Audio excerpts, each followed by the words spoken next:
Not liking the looks of this, Gascon said, furrowing his brow. Meave followed his gaze.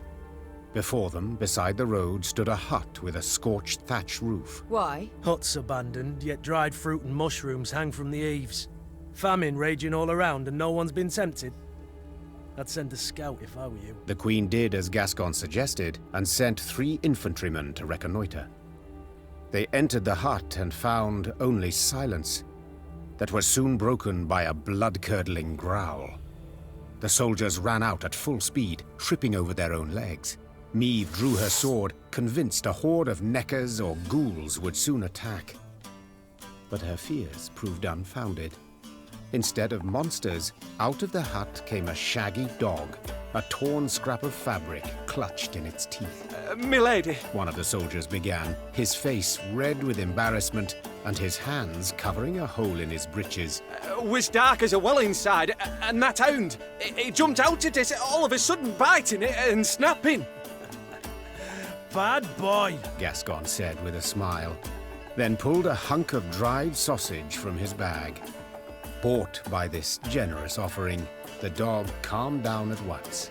Further examination showed the dog was the hut's only resident. Like many others in Edern, its owners had disappeared without a trace. Their loyal mutt still guarded the premises, waiting for his master's return. Let's take him with us. Gascon said. Otherwise, he'll die here, of his own hunger or someone else's. A watchful sentry like this could prove useful in our camp. Said the Queen. Fine, he can join. But he shall need a name. How about Reynard? Proposed Gascon. A cheeky grin smeared across his face. That way, he'll come when you call, sit on command, and always be a heel. Always heel, that is. Watch your words, Said Reynard, hand tightly gripping the hilt of his sword. or you'll learn I'm not at all as tame as you believe. Enough, both of you. That's an order. As for you, The Queen took a good look at the dog, who still had a scrap of fabric in his teeth. since it seems you've a taste for the cloth of the nether regions, I dub you Knickers. Will that do? The dog wagged its tail vigorously, as if thoroughly pleased with its new name. Meave's company marched off, a furry new recruit richer.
Huh?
You mad? Don't shake that!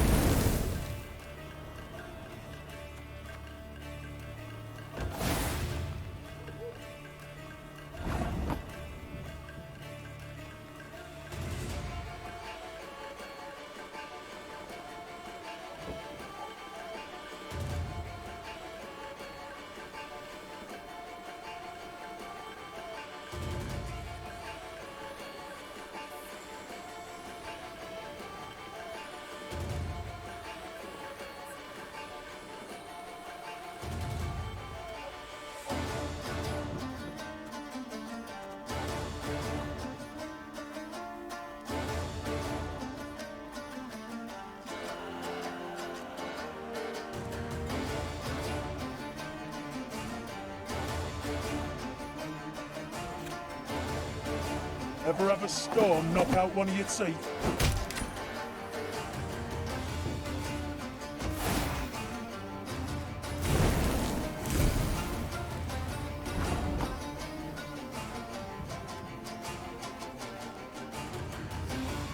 Life had me ploughed, now here I'm marching proud.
Bigger they are, easier they are to target.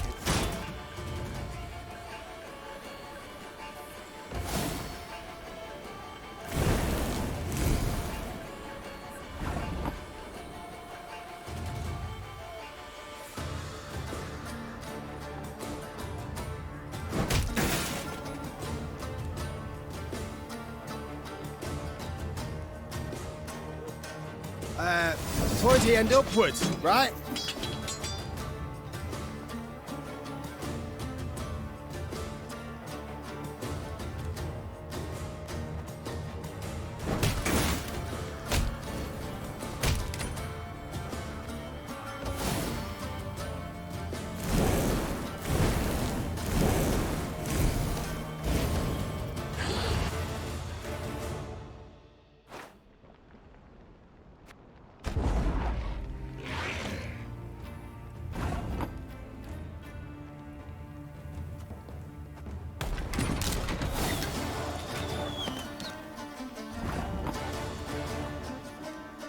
This could hurt.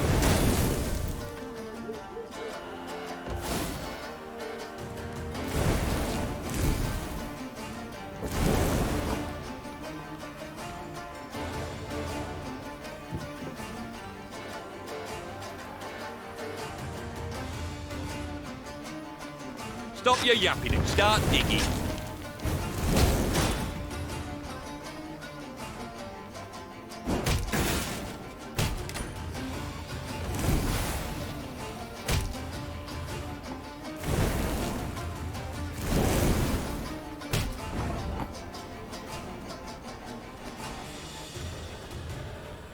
Gonna need 3 buckets of nails and a tub full of pegs.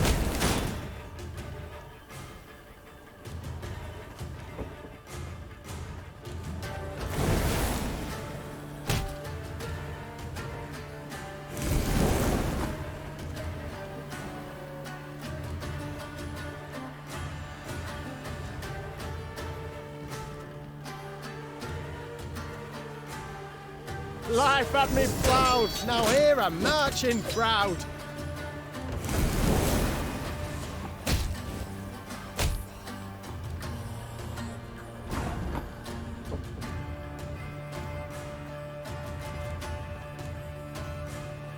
Thing about slings, they hide well.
Niamh and her companions neared the Moulderwood, a dense, ancient forest of trees whose tangled branches had witnessed the conjunction of the spheres. It was not until King Vidamont's day that a road was finally carved through the primeval thicket, significantly shortening the journey from Rossburg to Aldersburg. Even when peace reigns, danger rules this road. Rayla said. Now no one dares travel it. At the edge of the wood by the road stood an enormous willow. Its branches swept down to cover its trunk, looking for all the world like long tresses shrouding a woman's face. Niamh had an ill premonition. She did not like the sickly sweet aroma wafting from this tree, nor the metallic buzzing of insect wings. She sent a scout to investigate. He drew aside the drooping branches and stumbled back. There were men bound to the tree, covered in sap oozing from gashes in its trunk. Its heavy scent had attracted swarms of insects, flies, wasps, bees and beetles. They seethed over the bound men, crawling in and out of their ears and nostrils. Eldain welcomes us to his wood, Rayla whispered. Niamh stepped towards the tree and saw the men stuck to it were all still alive. Those the elves had caught recently writhed and howled for rescue. Those hanging longer merely followed the queen with half-crazed, bloodshot eyes.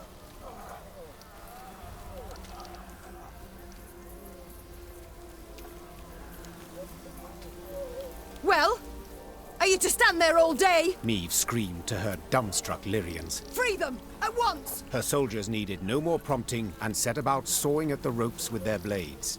As soon as they had freed the first captive, before even a word of thanks could be uttered, a flaming streak soared through the air and stuck in the tree. The oozing resin burst into flames, engulfing the prisoners as well as the soldiers who had come to their aid. Elder speech battle cries rang out from the woods as elven warriors launched their attack. It's a trap! Cried Rayna. Defend the Queen!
Keep your heads in the fight! They'll seek to blind us with shock and awe! Nay, Duan ve camest.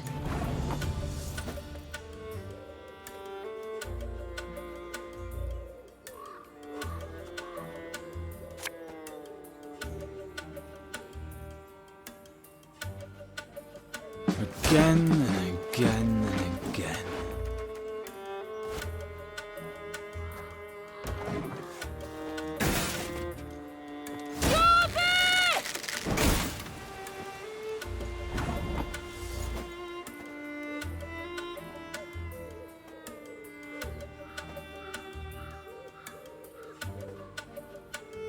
An army's a waste of time for one like me.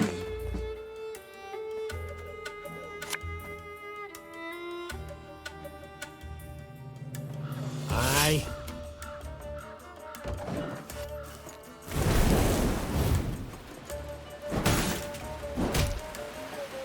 I shall not fail! Kill them! Kill them all!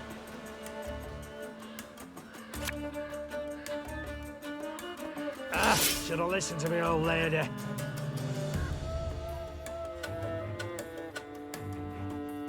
There's not to reason why.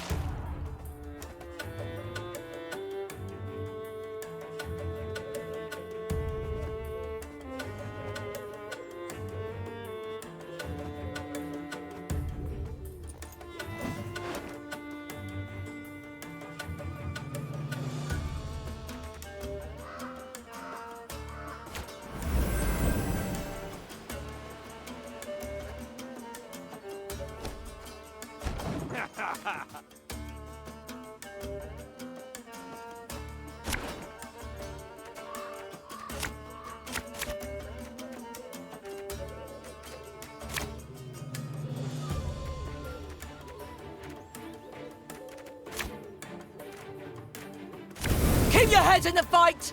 They'll seek to blind us with shock and awe!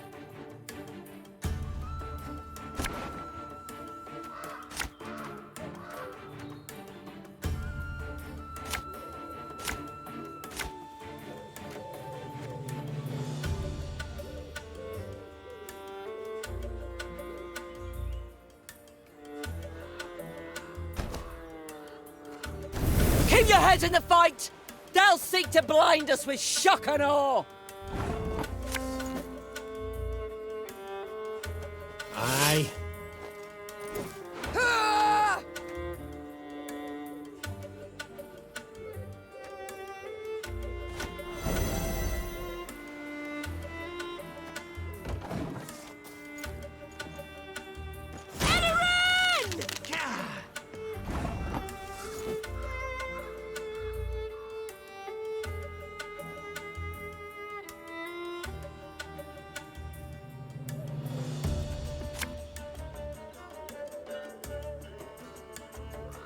An army's a waste of time for one like me.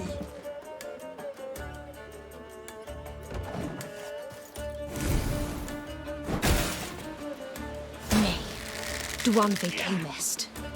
Kill them! Kill them all! Should have listened to me, old lady.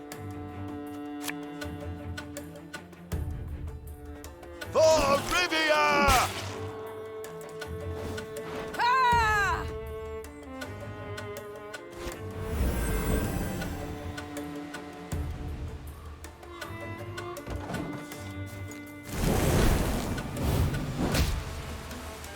Have strength, my love.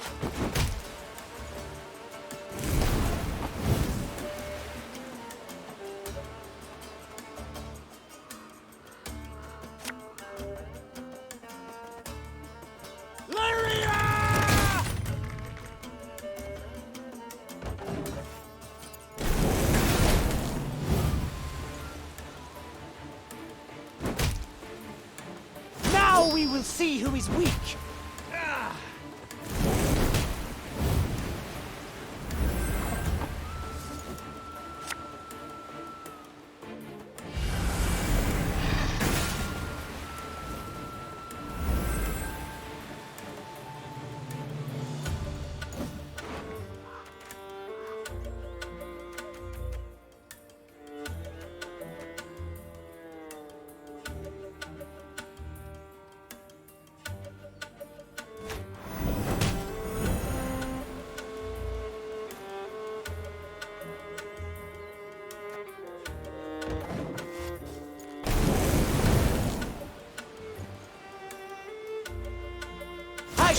not fail!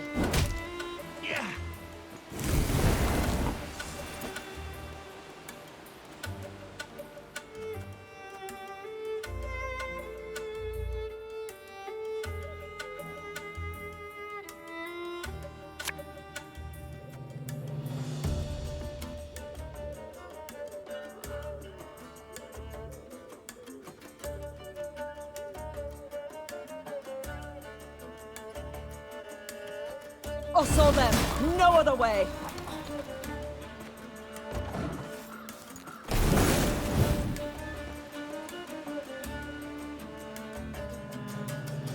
The storm is coming.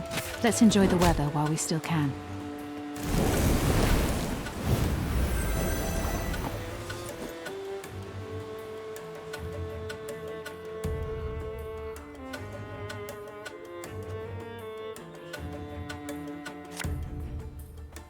Left, right, left, right.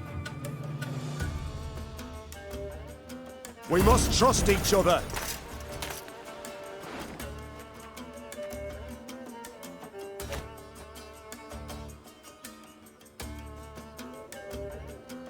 One vote.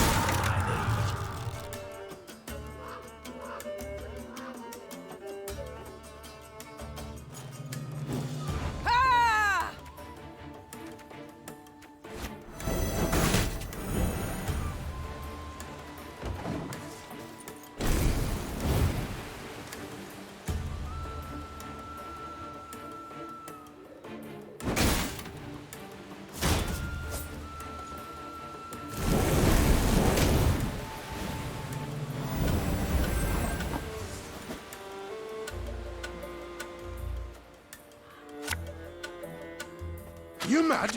Don't shake that!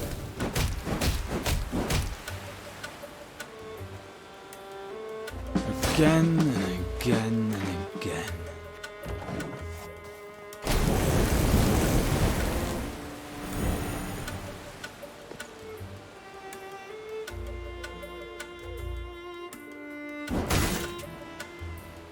Dance of death!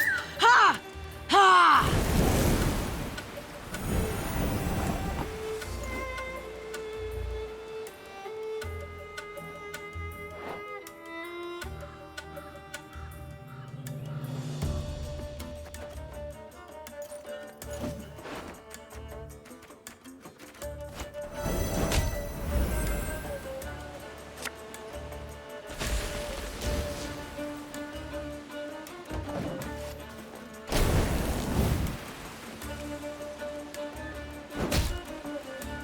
This is elven land, Dwarf, upon which your kind dies.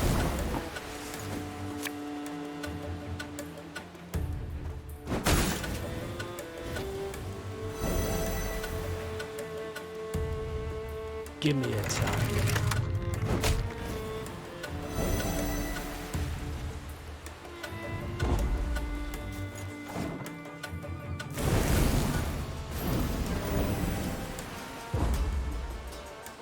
Don't let them regroup! Finish off the wounded! The battle done, Meve surveyed the carnage, her breath still ragged. The thick stench of blood, sap, and ash she sucked in made her stomach churn and head swoon. The Scoia'tael. I'd heard of their cruelty, but... The queen said, sheathing her sword. But never have I countenanced a thing like this. Black Rayla, who had just extracted her blade from between an elven gorilla's ribs, smiled darkly. Worst is yet to come, my lady. The queen regrouped her forces and marched into the Moulderwood. The Lyrians sang none of their usual marching songs. Instead, they walked in silence, eyes darting constantly to their flanks.